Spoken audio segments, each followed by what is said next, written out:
Hello everyone! Welcome back to my channel. My name is Anna and today we're going to be talking about thrillers I want to read.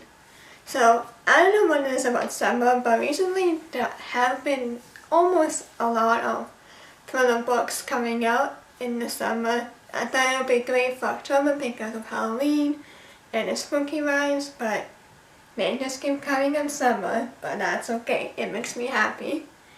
So, I kind of have a lot as to what I want to read for thrillers, so let's get going. So my first book is The Dead and the Dog by Courtney Gold.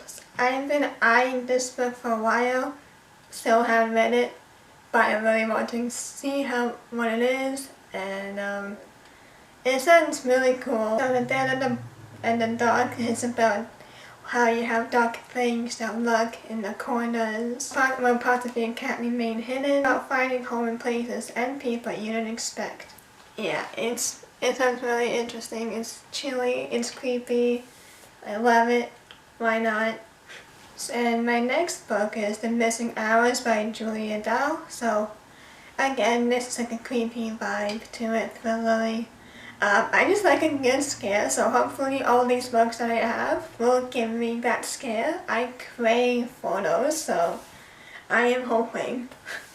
And this book almost reminds me of The Ninth House by Leah Bardullo, I think that was her last name. I did read the book, it was okay, but yeah. I can't really remember what happened in the book, but I just know I didn't really like it that much.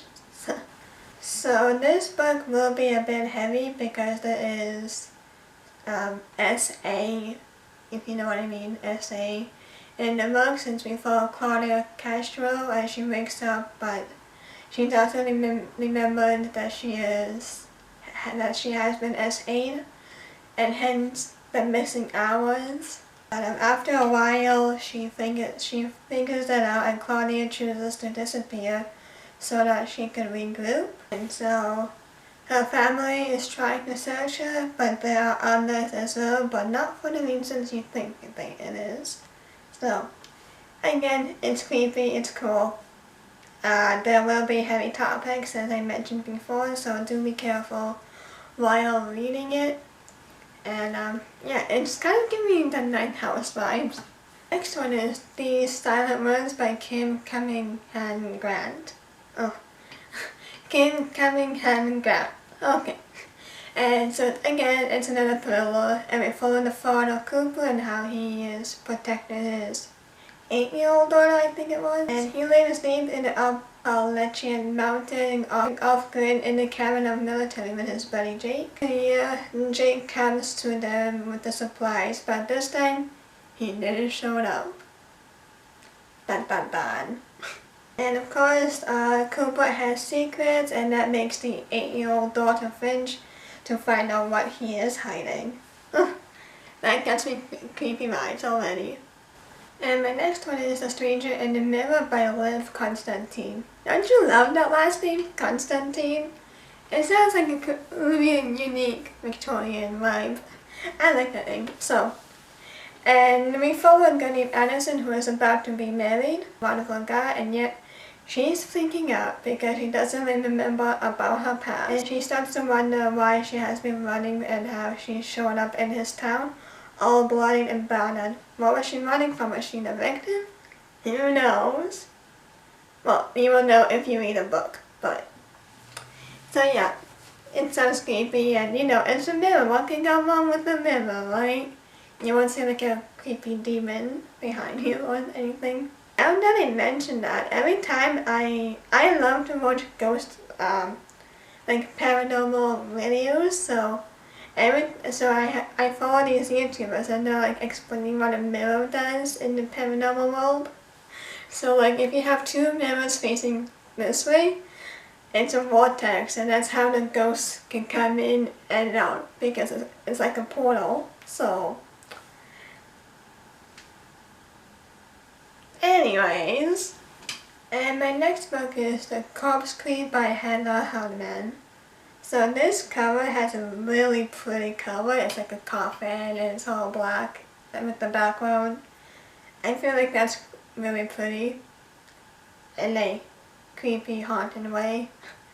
So this book, we follow a dark and interesting feminist historical fiction where we follow a teenager who used to be a grave digger but then gets entangled up in murderous plans. So, if that doesn't scream horror, I don't know what will, because she literally works as a grave digger, she sees dead bodies all the time, and then she gets up in the murder plan. So, next book is Dark and Shadow Lies by Jeannie Meyer Sane. And also, this book is in New Orleans, so why the spooky the better, right? Because New Orleans is haunted. Like, always. We follow a 70-year-old Lola who previously disappeared 6 months from La Cushion, Louisiana, a psychic capital of the country. His friend and twin flame Gray is determined to find her, but Gray doesn't believe that Laura vanished, and he sets out to determine to find out what happened to her, but the town is also holding some secrets as well. And of course, there's always some kind of stranger that comes along saying, "Hey, wanna know what happened to your past?" That's actually really creepy. Don't talk to strangers, kids. The next book is called The Summoning by J.P. Smith. And if a book has a name called The Summoning, you know what you're about to be summoned for. Get it?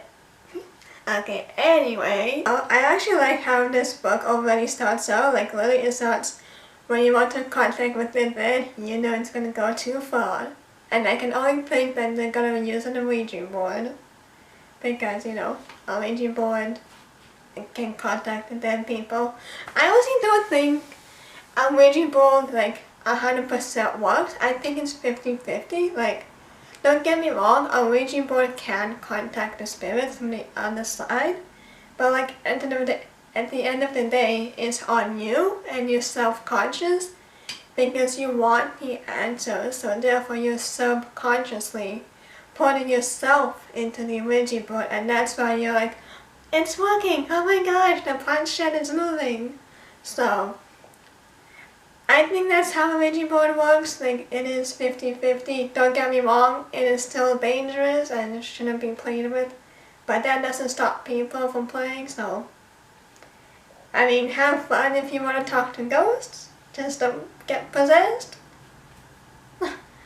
Anyway. The next book is The Second Sister by Claire Kendall. In 10 years since Ella's sister Miranda has dropped her baby son Luke to her parents, vanished and drove and vanished without a trace. There have been evidence that have been linked to Miranda and Jason Thorne, who is in prison for murder of several women, but it's impossible that Miranda knew who he was. So, now at the same age that Miranda had vanished, and driven by her nephew's longing to know about her mother, Ella do whatever it takes to uncover the truth, no matter how dangerous it is. So, spooky vibes coming in. The last book is The Spells for Forgetting by Adrienne Young. And I definitely need this one apparently because I keep forgetting stuff, so why not? There is murder accusation that has magic on a fictional island off the coast of Washington State. And they have like various different poems, and that sounds pretty interesting, so yeah. Okay, so that is it for my thriller to be read. I hope I can get them. So all this sounds like really cool and fun to read, and we will see how it goes if I get any to them this summer or this year. So, yeah, if you guys like this, please give a like, comment down below what thriller you want to read this year, and please subscribe so that you won't miss a post every time I post, every time I drop a video. That got so awkward. But, and yeah, and now I see you in my next one. Bye!